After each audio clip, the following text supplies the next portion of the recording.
I'm going to talk about our Santa Ana project. It has a rich history of over 500 years, at least from the 1500s, and a promising future for going forward for Santa Ana.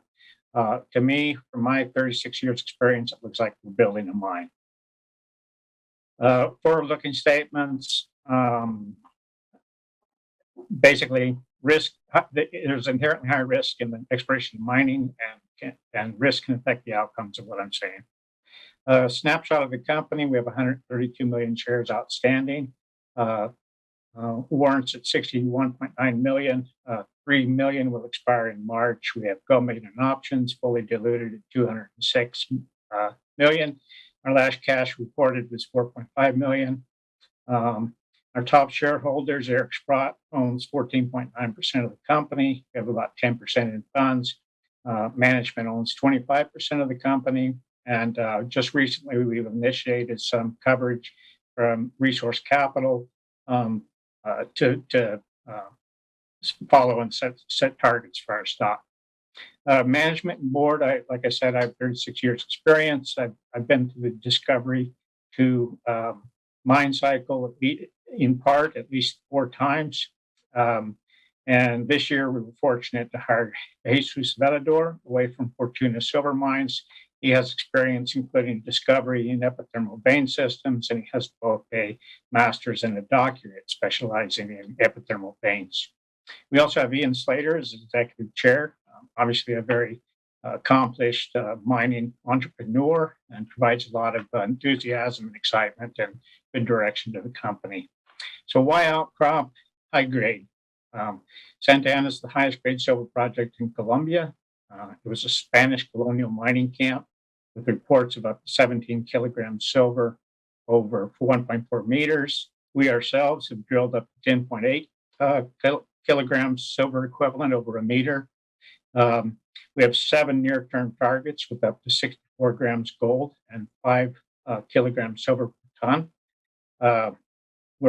It's a world-class project. We have under title or application up to 60 kilometers of veins. We're continually growing our discovery, presently with 7 high-grade chutes. Less than 10% of our projected vein systems are tested. We have an 18,000 meter program underway, and we will probably actually complete 26,500 meters before the end of September. We want to take the project to the next level and produce an upward scalable, compliant maiden resource by the year end 2022. Really, all of the geologists on staff are ore finders with significant experience making discoveries and developing projects in Colombia and Latin America. We have very strong social programs in place to maintain social license to continue to explore. And I don't think there's little doubt that Colombia is one of the last true frontier exploration areas in the world. So Santa Ana, again, it's our flagship. It's colonial era high-grade silver gold district. It's important to note that most of the important modern mines in Colombia did have colonial era mining. So this is the 2020 was the first year that the Fraser Institute listed Colombia first as a country, as an attractive jurisdiction.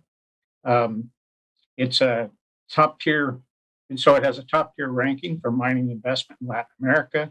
It has a very long and rich history of mining and untapped exploration potential. And there's been several world-class discoveries that are attracting significant investment and activity over the last several years. That includes Zinjan or Buritica, Anglo Gold in Cardona, Iris Gold in Marmato, and B2 Gold in Gramalote. Just a quick overview, 100% owned, 36,000 hectares, highway access, grid power. We have a transmission line that runs through the property, good water, strong community support, and excellent security conditions.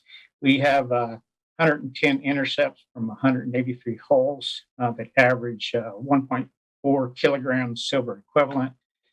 That is made up of 7.52 grams gold and 850 grams silver. We have, in terms of potential, we have near-term exploration on 16 to 18 cumulative kilometers vein length.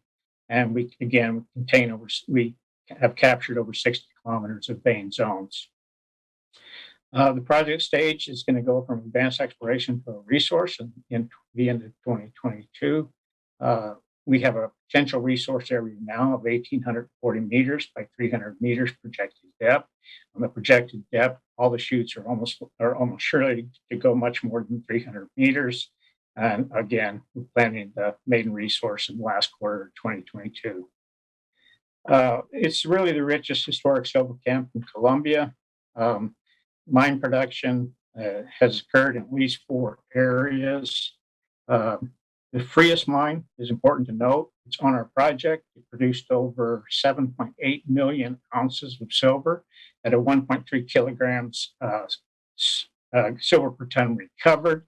And Frias, as I'll point out later, really serves as an analog to any one of our 7 chutes. Its Frias mine is one single continuous chute, basically the size of what we're drilling. We have a district drill land package of over 36,000 hectares, and less than 10% of the project has been drilled to date. I'll just quickly show the area of discovery. The white callouts are the discovered chutes. The yellow are surrounding targets. That's in an area of about 1 kilometer by 3 kilometers. Just point out some highlight chute holes. Megapozo has 9.5 meters, 10.7 kilograms silver equivalent. Roberto Tovar is one of our thicker chutes, 1.6 meters, 800 grams equivalent. If you look at some of the targets are reflecting, expressing gold and silver at surface, as good as our discoveries have. Alaska, you can see 7.2 grams of gold with 3.4 kilograms silver. California, 64.8 grams gold and 1.9 kilograms silver. And Maris, 4.2 grams silver and 5.2 grams gold silver. This is just a oblique view at the chutes looking from west to east. Basically, the takeaway is there's a regular periodicity. The grade contour are very strong and concentric. It wouldn't be called nuggety or ratty at all. And with the regular periodicity, we can predict where the next chutes will be discovered. In addition to it being, or to complement it being a narrow vein system, almost all the high-angle veins have groups of veins that can be composited together. As an example, in the central part of the Roberto Tovar, we can desktop composite 3 veins and the intervening wall rock and come up with 10 meters at 400 equivalent grams silver per ton. It's a world-class size district. I just show a quick comparison between us and Visla's Panuco project. Visla has potential for over 100 million ounces. They have 85,000 meters drilled. Their entire project is 9,500 hectares. In contrast to Outcrop Santa Ana, we're really getting started with 30,000 meters drilled. We have 36,000 hectares total, and the picture on the left is just 6,000 hectares that we brought into title, and will be successively in sequence bringing the other applications into title for the full 36,000 hectares. Just a very quick scale and narrow vein comparison. We like to say that Outcrop is exploring and drilling the veins. Silver Corp is mining. Silver Corp is a company that's mining veins similar to ours at 0.7 to 0.8 meters, just like our average true vein width.